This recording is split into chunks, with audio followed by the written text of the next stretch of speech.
This is the second part of the video series where we visit Chania in Crete, that's in Greece. The town is here and we are driving in the mountains up here. This is a beautiful place, Mission Harbor. This is the bike, it's a Honda CBX 500, and this is recorded in the middle of April.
If we are truly honest, you might disagree with this, but I've driven, oops, that's an old Mitsubishi. I've driven motorcycles with 6-7 horsepowers and 200 horsepowers, or anyway close to 200. Do we really need more than 80, 90 max? This is a 500, I don't know the horsepower, but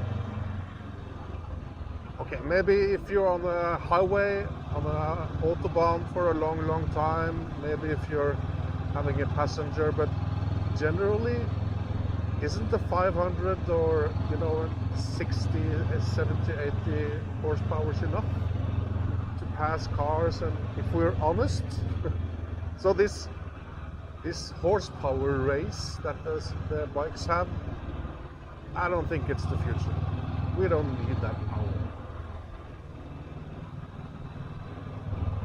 I'm not talking about track racing, of course. I'm talking about driving normal on the road.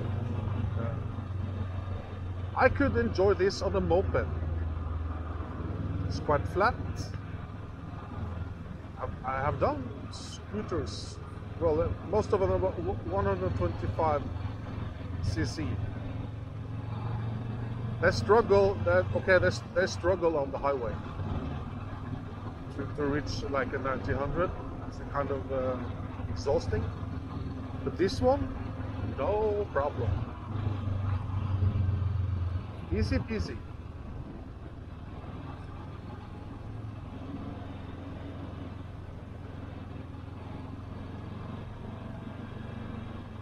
And this bike uses close to no fuel at all.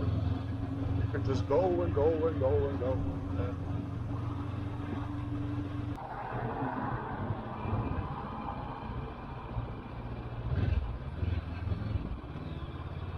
This bike, I have ridden maybe, I don't know, 15 bikes, 20 bikes, somewhere around there. This bike, this Honda 500X, is it a CB? I'm not sure. Is the best bike I've ever ridden. It's perfect. But there is a but, in fact. It is too perfect. Because you can use it for anything. You can drive it on a track, off-road. It's a perfect bike. The seating position is wonderful. I'm a little short to use both feet, so I lean my ass out to the side, then it's fine. The brakes are amazing. The gears are like butter. It's fast, it's safe, it's perfect. But that's the problem. It is, if this bike were a job or a profession, it would be an accountant.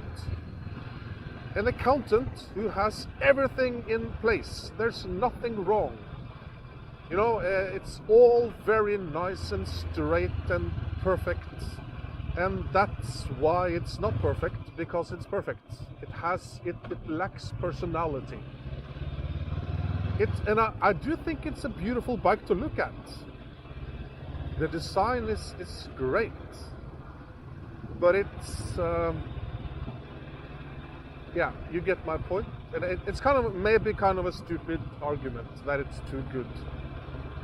But if you want a bike for, you know, commuting or taking out on a Sunday, it's wonderful. But it doesn't move your soul. I love cafe racers, right? They're a bit painful to drive for a long time. The old ones doesn't really start if it rains. and it's as Jeremy Clarkson once said, you know, you love your dog or your partner because they have a personality, right? Yeah. So that's it. This Honda is too perfect. Yeah. But it's very good. Very, very good bike. Look at this, my friends. And I've driven how many cars? Maybe, I don't know, 30 cars. I haven't driven Ferraris or Lamborghinis or anything, but the best car I've ever driven is a Ford Fiesta, standard Ford Fiesta. You know, and it's the same thing. It's perfect. It's so nice to drive. Would I buy one? Maybe the ST version. Not. I've owned two Alfa Romeos, which had a lot of issues, electronical issues. But I love those cars much more than I would ever love a Ford Fiesta, I think. Even though the Fiesta was so good, yeah. Same with this bike. Doesn't move the soul. Oh, maybe. If you... maybe it does. Move a little if you do that. But you get my point, yeah.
There are different opinions about this one, and in my experience it's a good idea. In the daytime, of course. when the sun is going down, I of course switch off the high beam. Because many accidents happen because cars don't see us, right? So by having the high beam, I think it's safer. And if you notice, some bikes have lights, extra lights on the side here, and they're really easy to spot when they come driving. So yeah, that's my suggestion. You make up your own mind about that.